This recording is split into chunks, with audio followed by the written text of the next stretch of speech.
Good morning student. I am Lata Saxena, your Hindi teacher. We are starting 10th chapter माँ कह एक कहानी।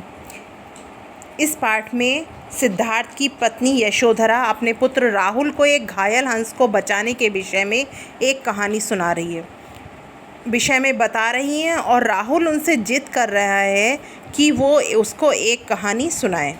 माँ कह एक कहानी। राहुल कहता है कि माँ मुझे एक कहानी सुनाए। बेटा समझ लिया क्या तूने मुझको अपनी नानी? तो माँ कहती है कि बेटा ये तो कहानी तो नानी सुनाती हैं, तो आपने क्या मुझे अपनी नानी समझ लिया है? कहती है मुझसे यह चेटी, तू मेरी नानी की बेटी। कह माँ कह लेटी लेटी ही लेटी। राहुल कहता है कि मुझसे ये बात दासी ने बताई है कि आप जो हो वो मेरी नानी की बेटी हो। कह माँ कह लेटी ही लेटी, आप मुझे लेटे लेटे ही कहानी सुनाओ और मुझे बताओ कि उस कहानी में राजा है या रानी है। तब सिद्धार्थ की पत्नी यशोधरा अपने बेटे राहुल को एक कहानी सुनाती है। सुन उपवन में बड़े सवेरे तात भ्रमण करते थे तेरे, जहाँ सुर भी मनमानी। वो कहती हैं कि सुन, उपवन में तेरे पिता सुबह सुबह घूमने के लिए जाते थे। वहाँ पर ठंडी ठंडी हवा चल रही होती थी जो मन को बहुत सुख देती थी। वण वण के फूल खिले थे, झलमल कर हिम बिंदु झिले थे, हल्के झोंके हिले मिले थे, लहराता था पानी। वहाँ पर तरह तरह के उपवन में फूल खिले थे और उन फूलों पर ओस की बूंदें झिलमिला रही थीं और हवा के हल्के हल्के झोंके से वहाँ पर झील का पानी लहरा रहा था। गाते थे खग कल कल स्वर में, वहाँ पर मीठे स्वर में पक्षी गाना गा रहे थे। सहसा एक हंस ऊपर से गिरा बिद्ध खग शर से, हुई पक्ष की हानि। अचानक ही एक हंस ऊपर से गिरा जो कि बाण से घायल किया हुआ था, अर्थात उसको बाण लगा था और उसकी बहुत हानि हुई थी। ये एक करुणा भरी कहानी है। चौंक उन्होंने उसे उठाया।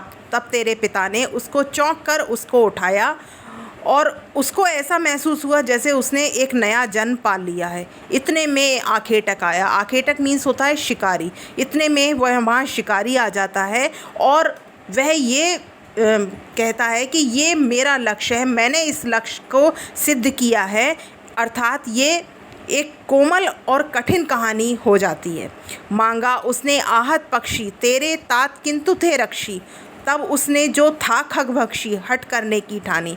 उसने तेरे पिता से उस हंस को वापस मांगा, लेकिन तेरे पिता ने तो उस हंस की रक्षा की थी, वो उसके रक्षक थे। उन्होंने वह हंस उसको देने से मना कर दिया, लेकिन जो खगभक्षी था, जो देवदत्त था, जिसने उस हंस का शिकार किया था, वो हट करने लगा और इस तरह से वह कहानी आगे बढ़ गई। हुआ विवाद सदैव निर्दय में। इस तरह से जो तेरे पिता एक सदैव पुरुष थे और वह एक निर्दयी पुरुष था, देवदत्त एक निर्दयी पुरुष था, उन दोनों के बीच इस विषय को लेकर आपस में झगड़ा होने लगा। गई बात तब न्यायालय में, सुनी सभी ने जानी और इस तरह से न्यायालय में वह विवाद न्यायालय में पहुंच गया और सभी ने उस विवाद को सुना। इस तरह से यह कहानी व्यापक हो गई, अर्थात हर एक व्यक्ति को इस कहानी के बारे में पता लग गया। राहुल तू निर्णय कर इसका, न्याय पक्ष लेता है किसका? माँ मेरी क्या बानी, मैं सुन रहा कहानी। तो माँ राहुल से कहती है कि राहुल अब तू इस बात का निर्णय कर कि न्याय किसके पक्ष में होना चाहिए, जो रक्षक है उसके पक्ष में या जो भक्षक है उसके पक्ष में। तो राहुल कहता है कि माँ मैं तो केवल कहानी सुन रहा हूँ, इसमें मेरी वाणी की बात कहाँ से आ गई? मैं इसमें अपने बारे में क्या कहूँ? कोई निरपराध को मारे तो क्यों अन्न ना उसे उबारे, रक्षक पर भक्षक को बारे, न्याय दया का दानी। कोई निरपराध को मारे, अगर कोई निरपराध को मारता है तो क्या अन्य को कोई दूसरे व्यक्ति को उसे बचाने का अधिकार नहीं है? रक्षक पर रक्षक को बारे, न्याय दया का दानी।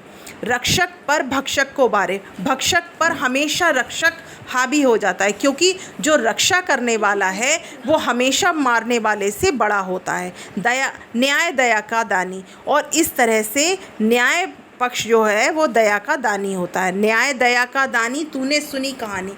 इस तरह से तूने उस कहानी को सुना। ये कहानी बच्चों मैथिली शरण गुप्त जी द्वारा रचित है। Thank you.